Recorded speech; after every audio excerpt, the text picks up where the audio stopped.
আসসালামু আলাইকুম, স্বাগতম জানাচ্ছি বাংলা আপডেট চ্যানেলের আন্তর্জাতিক সংবাদে। শুরুতেই থাকছে সংবাদ শিরোনাম। ইরানেই থাকবে সমৃদ্ধ ইউরেনিয়াম, নির্দেশ মুজতাবা খামেনির।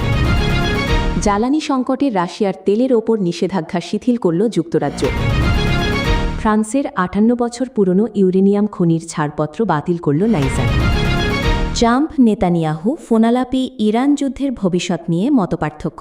এতক্ষণ শুনছিলেন সংবাদ শিরোনাম, এবার বিস্তারিত। প্রিয় দর্শক, নিয়মিত নিউজ আপডেট পেতে এখনই সাবস্ক্রাইব করুন। ধন্যবাদ। ইরানেই থাকবে সমৃদ্ধ ইউরেনিয়াম, নির্দেশ মুজতাবা খামেনির। ইরানের সর্বোচ্চ নেতার এই নির্দেশের কারণে শান্তি আলোচনার প্রস্তাবে ইউরেনিয়াম নিয়ে মার্কিন প্রেসিডেন্ট ট্রাম্পের দেওয়া অন্যতম প্রধান শর্তটি বড় ধরনের ধাক্কা খেল। ইরানের সর্বোচ্চ ধর্মীয় নেতা আয়াতুল্লাহ মুজতাবা খামেনি এক নির্দেশ জারি করে জানিয়েছেন, পারমাণবিক অস্ত্র তৈরি উপযোগী সমৃদ্ধ ইউরেনিয়াম কোনোভাবেই দেশের বাইরে পাঠানো যাবে না। বৃহস্পতিবার বার্তা সংস্থার রয়টার্স ইরানের দুজন ঊর্ধ্বতন কর্মকর্তার বরাত দিয়ে এক প্রতিবেদনে এ তথ্য জানিয়েছে। এমন নির্দেশ দেওয়ার মাধ্যমে মূলত শান্তি প্রস্তাবে ইউরেনিয়াম নিয়ে যুক্তরাষ্ট্রের অন্যতম প্রধান শর্তের বিষয়ে ইরান নিজেদের অবস্থান কঠোর করল। মুজতাবা খামেনির এই নির্দেশ যুক্তরাষ্ট্রের প্রেসিডেন্ট ডোনাল্ড ট্রাম্পকে আরও হতাশ করতে পারে এবং ইরানের বিরুদ্ধে যুক্তরাষ্ট্র ইসরায়েল যুদ্ধ শেষ করার আলোচনা জটিল করে তুলতে পারে। ওদিকে বৃহস্পতিবারই হোয়াইট হাউসে সাংবাদিকদের ট্রাম্প প্রতিজ্ঞা করে বলেছেন, ইরানকে কোনোভাবেই উচ্চমাত্রায় সমৃদ্ধ ইউরেনিয়ামের মজুত রাখতে দেবে না যুক্তরাষ্ট্র। তিনি বলেন, আমরা এটি নিয়ে নেব, আমাদের এটার প্রয়োজন বা চাওয়া নেই। পাওয়ার পর সম্ভবত আমরা এটি ধ্বংস করে দেব, কিন্তু তাদের কাছে এটি রাখতে দেব না। রয়টার্সকে ইসরায়েলি কর্মকর্তারা জানিয়েছেন, ট্রাম্প ইসরায়েলকে আশ্বস্ত করেছেন যে ইরানের পারমাণবিক অস্ত্র তৈরির উপযোগী উচ্চমাত্রায় সমৃদ্ধ ইউরেনিয়ামের মজুদ অবশ্যই দেশটির বাইরে পাঠিয়ে দেওয়া হবে এবং যে কোনো শান্তি চুক্তিতে এই ধারা অন্তর্ভুক্ত থাকতে হবে। ইসরায়েলের প্রধানমন্ত্রী বেনিয়ামিন নেতানিয়াহুও বলেছেন, ইরান থেকে সমৃদ্ধ ইউরেনিয়াম অপসারণ, দেশটির ছায়া মিলিশিয়া গোষ্ঠীগুলোর সমর্থন বন্ধ এবং ব্যালিস্টিক ক্ষেপণাস্ত্র সক্ষমতা ধ্বংস না হওয়া পর্যন্ত তিনি যুদ্ধ শেষ বলে বিবেচনা করবেন না। ওদিকে নাম প্রকাশ না করার শর্তে ইরানের একজন ঊর্ধ্বতন কর্মকর্তা বলেন, সর্বোচ্চ নেতার নির্দেশনা এবং এস্টাবলিশমেন্ট বা শাসন ব্যবস্থার ভেতরের ঐকমত্য হল সমৃদ্ধ ইউরেনিয়ামের মজুদ কোনোভাবেই ছাড়বে না। ইরানের শীর্ষ কর্মকর্তাদের ধারণা, এই খনিজ উপাদান বাইরে পাঠিয়ে দিলে দেশ ভবিষ্যতে যুক্তরাষ্ট্র ও ইসরায়েলের আক্রমণের মুখে আরও বেশি।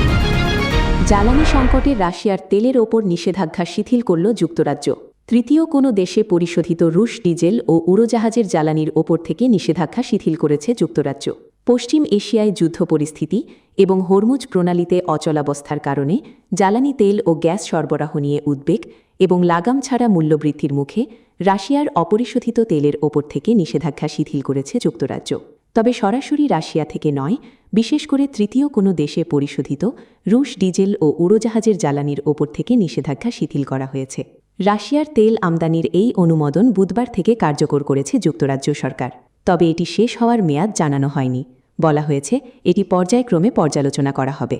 ২০২২ সালে ইউক্রেনে রাশিয়ার অভিযান শুরুর পর থেকেই মস্কোর অর্থনীতির ওপর চাপ তৈরি করতে রুশ তেল আমদানির ওপর নিষেধাজ্ঞা আরোপ করেছিল যুক্তরাষ্ট্রসহ অন্যান্য পশ্চিমা দেশগুলো।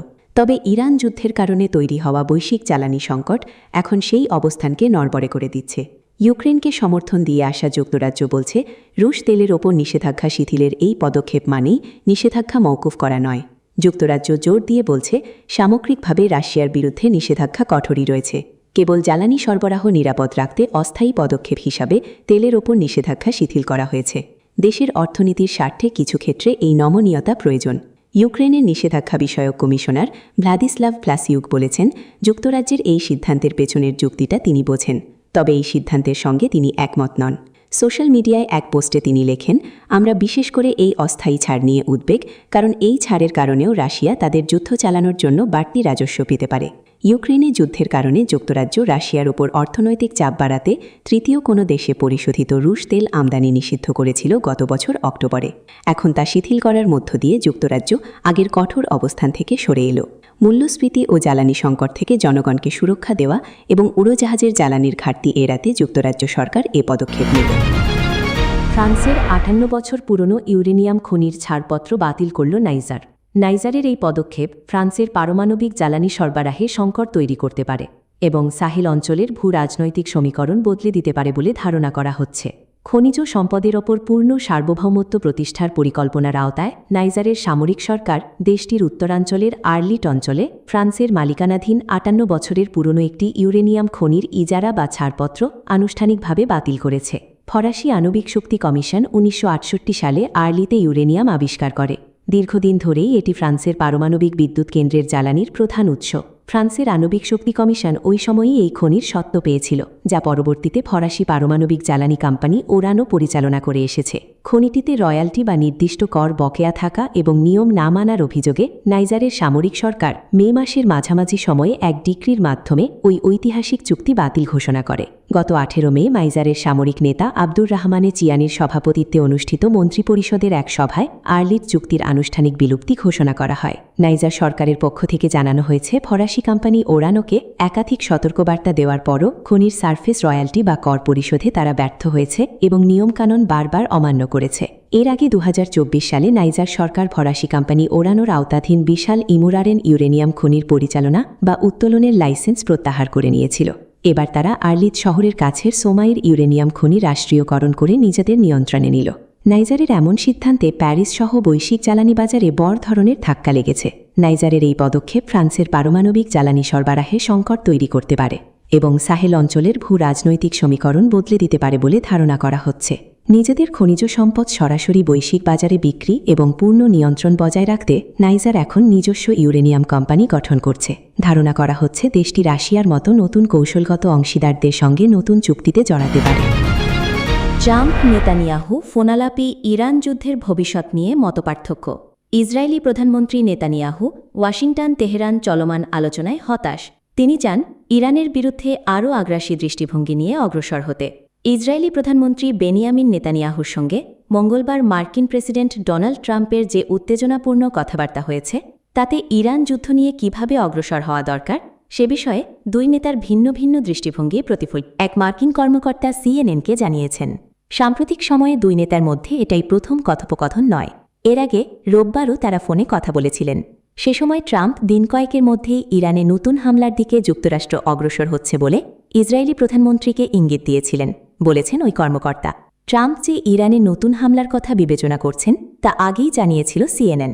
তবে এবার ওয়াশিংটন ইরানে কোনো অভিযানে গেলে তা নতুন নাম পেতে পারে। এ নাম হতে পারে অপারেশন স্লেজ হ্যামার, বলেছিল মার্কিনের সংবাদ মাধ্যমটি।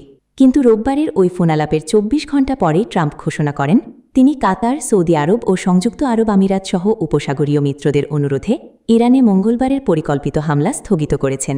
কূটনীতিক আলোচনার মাধ্যমে ফল বের করতে উপসাগরের দেশগুলো সাম্প্রতিক সময়ে হোয়াইট হাউস ও পাকিস্তানি মধ্যস্থতাকারীদের সঙ্গে ঘনিষ্ঠ যোগাযোগ রাখছে বলে এক মার্কিন কর্মকর্তা ও পরিস্থিতি সম্বন্ধে অবগত এক ব্যক্তি সিএনএনকে জানিয়েছেন।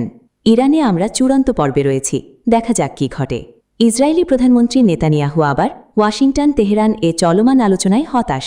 তিনি চান ইরানের বিরুদ্ধে আরও আগ্রাসী দৃষ্টিভঙ্গি নিয়ে অগ্রসর হতে। এক্ষেত্রে যত দেরি করা হবে ততই ইরানের লাভ হবে। নেতানিয়াহু এ যুক্তি দিচ্ছেন বলে ভাষ্য ট্রাম্প প্রশাসনের কর্মকর্তা ও ইসরায়েলি সূত্রগুলোর। সিএনএনকে ওই মার্কিন কর্মকর্তা জানান নেতানিয়াহু তার হতাশা মঙ্গলবার ব্যক্ত করেছেন।